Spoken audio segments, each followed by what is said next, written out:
Well, I always like to use the metaphor of an orange. I love the orange. Perhaps living in Florida is why, but an orange is a simple metaphor. You take this orange and you squeeze it as hard as you can squeeze it, and you ask yourself, what will come out? And what comes out when you squeeze an orange? Orange juice. Never, no matter how many times you squeeze it, will apple juice come out. There's no mistakes. You'll never get grapefruit juice out of this thing, ever. The only thing you'll ever get out of it is orange juice. And the next question is why? Why when you squeeze an orange, as hard as you can squeeze it, does orange juice come out? And I asked that question up in Toronto one time, and this little girl sitting right in the front row, she said, that's dumb. She said, that's what's inside. It has to come out. I said, well, that's the answer. You are really smart. And she smiled, and she thought that was great. But that's the truth. The reason that orange juice comes out when you squeeze it is because that's what's inside. Now you extend the metaphor, and someone squeezes you. That is, someone says something about you that you don't like. Someone behaves towards you in a way that you find offensive. Somebody does something or says something to you that you feel hurt by. And out of you comes anger, hatred, bitterness, tension, fear, anxiety, stress. And immediately you say, the reason that comes out of me is because of how he said it, or the way that she said that, or because they did that. But the truth is, the reality is, that what comes out is what's inside. And if you don't like what's inside, you can change it. Now, if you ask me, how does orange juice get inside of an orange? I would say, I don't know. I can't figure it out. That's a mystery to me. I just enjoy the oranges of my life and give God the credit for that. There's a wonderful poem. I'd like to share this poem with you. It's written by a wonderful woman. Her name is Valerie Cox. And she lives up in Seattle, and she's written quite a bit of poetry. This particular poem really speaks to me to the difference between what you know and what you believe in. Immerse yourself in these words. A woman was waiting at an airport one night with several long hours before her flight. She hunted for a book in the airport shop, bought a bag of cookies, and found a place to drop. She was engrossed in her book, but happened to see that the man beside her, as bold as could be, grabbed a cookie or two from the bag between, which she tried to ignore to avoid a scene. She munched cookies and watched the clock as this gutsy cookie thief diminished her stock. She was getting more irritated as the minutes ticked by, thinking, if I wasn't so nice, I'd blacken his eye. With each cookie she took, he took one too. And when only one was left, she wondered what he'd do. With a smile on his face and a nervous laugh, he took the last cookie and broke it in half. He offered her half as he ate the other. She snatched it from him and thought, oh, brother, this guy has some nerve, and he's also rude. Why, he didn't even show any gratitude. She had never known when she had been so galled, and sighed with relief when her flight was called. She gathered her belongings and headed to the gate, refusing to look back at the thieving ingrate. She boarded the plane and sank in her seat, then sought her book, which was almost complete.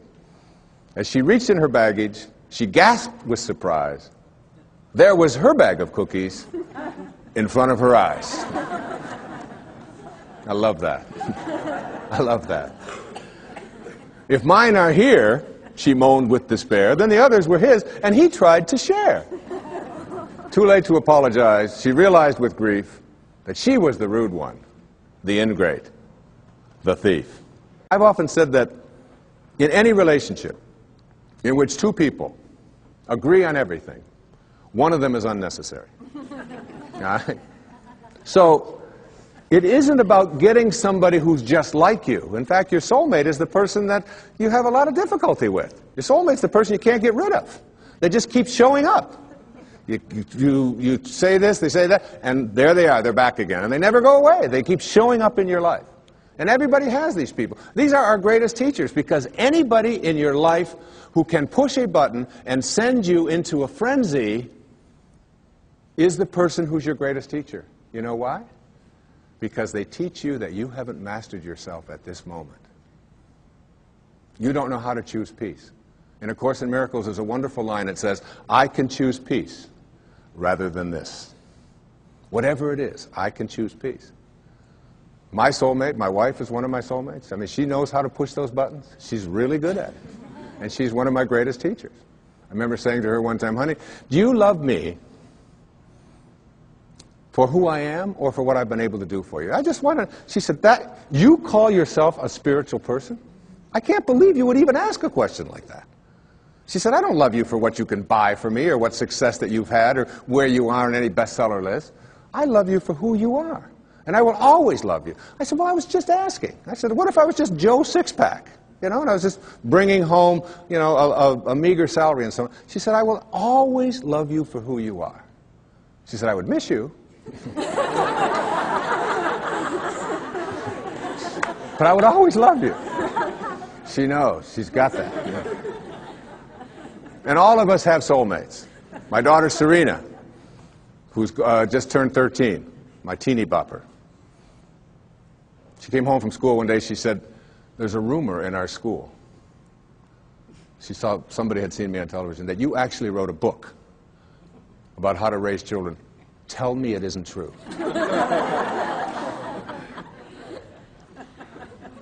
I said, honey, you can come and hear me speak. Would you like to come and hear me speak? I said, people actually pay to hear me speak.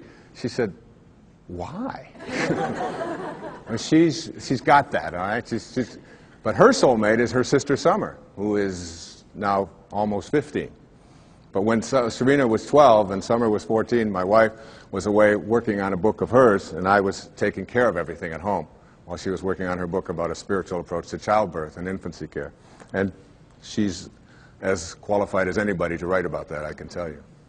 And I was making breakfast. I was making waffles for them in the morning at the toaster. And she mixes all this stuff up. It's a lot easier to just put them in. And Summer and Serena were sitting at the back table in the kitchen.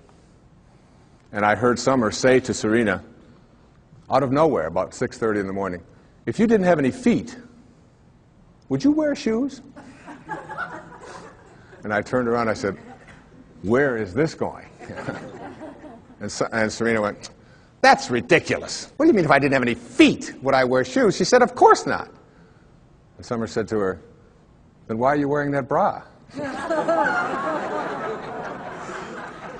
Everybody's got a soulmate. Stormed out of the room. It was all... But it isn't the people who agree with us. It isn't the people who tell us the right thing. It isn't the people who always find us, you know, just perfectly smelling good and so on. There is an element of understanding that everybody who shows up in our life has something to teach us.